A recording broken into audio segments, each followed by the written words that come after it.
கங் கணபதியே நம. அனைவருக்கும் வணக்கம். கந்த புராணத்தின் இந்த பதிவை உங்களுடன் பகிர்ந்து கொள்வதில் மிக்க மகிழ்ச்சி அடைகிறேன். இச்சா சக்தியாகிய வள்ளியும் கிரியா சக்தியாக தெய்வானையும் விளங்க ஞானவேல் தாங்கி மயில் வாகனத்தில் வலம் வரும் முருகப் பெருமானை நம் மன வாகனத்தில் ஏற்றி வைப்போம். 16 பேறுகளையும் தன் 12 கைகளாலும் வாரி வழங்குவான் நம் வடிவேலன். கந்த புராணம் 7 உபதேச காண்டம். அதில் 14 காமுகன் கதையும் ஆண் பெண்ணாக மாறிய கதையும் அதன் தொடர்ச்சி. மகாவிஷ்ணுவே நேரில் வந்து உரைத்துவிட்டு போன காட்சியைக் கண்டு அங்கிருந்த அனைவரும் அளவு கடந்த வியப்புக் கடலில் மூழ்கினார்கள். கமலாக்ஷனும் அவ்வாறே வியப்பு கொண்டு ருத்ராட்சத்தை தான் எவ்வாறு அவமதித்து பேசிவிட்டோம் என்பதை உணர்ந்து பெரிதும் மன வருத்தம் கொண்டான்.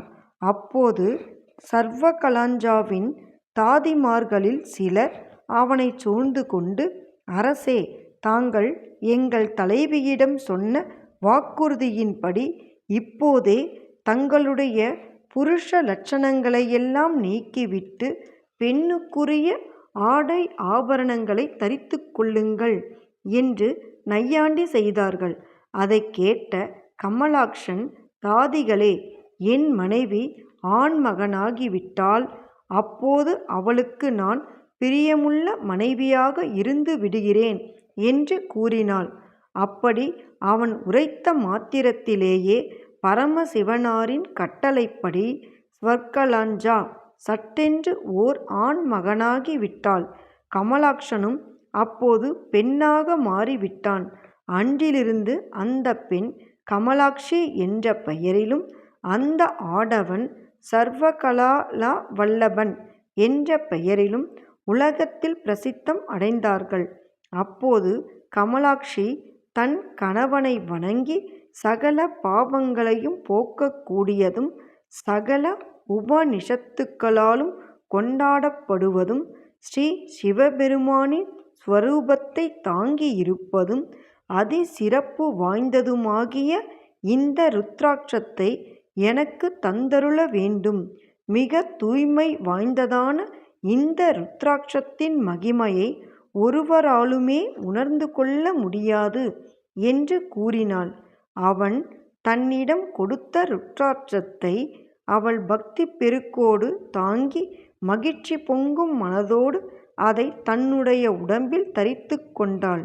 இவ்வாறாக அத்தம்பதிகள் இருவரும் ருத்ராட்சத்தை அணிந்ததின் மகிமையால் சகல சௌபாக்கியங்களையும் அனுபவித்த வண்ணம் நீண்ட காலம் ஆனந்தமாக வாழ்ந்து வந்தார்கள். இப்படியிருந்து வாழ்ந்து வரும்போது கமலாக்ஷனின் தந்தையான பிரம்மநாதன் என்னும் கேரள நாட்டு அரசன் சர்வகலாஞ்சாவின் தந்தையான சௌமியவானை நோக்கி, அரசனே, என்னுடைய மகனான கமலாக்ஷன் பெண் தன்மையை பெற்றுவிட்டான். உன்னுடைய புத்திரியும் ஆண் தன்மையை அடைந்து விட்டாள். இவர்கள் இருவருமுடைய சரித்திரமும் பெருத்த ஆச்சரியமாக இருக்கிறதல்லவா? எனக்கு விபுதன் என்னும் மற்றொரு மகனும் இருக்கிறான். அவனுக்கு உன்னுடைய மற்றொரு பெண்ணான சித்ராங்கனையை முறைப்படி கல்யாணம் செய்து கொடுக்க வேண்டும் என்று கேட்டான். அதற்கு சௌமியவானும் ஒப்புக்கொள்ளவே அவர்களின் திருமணம் விரைவிலேயே வெகு பிரமாதமாக நடைபெற்றது. ருத்ராட்சங்களையே ஆபரணங்களாக தரித்திருக்கும் சித்திராங்கனையை விபுதனும் விரும்பி மணந்து கொண்டு திருமண கோலத்தோடு அவளை தம் நாட்டிற்கு அழைத்து கொண்டு வந்தான். அங்கே புத்திலம் தம்பதிகள் இருவரும் தங்கள் திருமண வாழ்க்கையை அளவு கடந்த உற்சாகத்தோடு ஆரம்பித்தார்கள். அரசர்களான சௌமியவானும் பிரம்மநாதனும் தங்கள் தேகங்களிலும் ருத்ராட்சங்களையே ஆபரணமாக அணிந்து கொண்டு அதன் மகிமைகளை நாடெங்கிலும் பரப்பிய வண்ணம் தங்கள் வாழ்நாளில் சுலபமான நிகழ்ச்சிகள் பலவற்றைக் கண்டு களித்தார்கள். முடிவில் பிள்ளை, பேரன், மனைவி இவர்களோடு சேர்ந்து கொண்டு மற்றற்ற மகிழ்ச்சியோடு கைலாசத்திற்கு போய் சேர்ந்தார்கள்.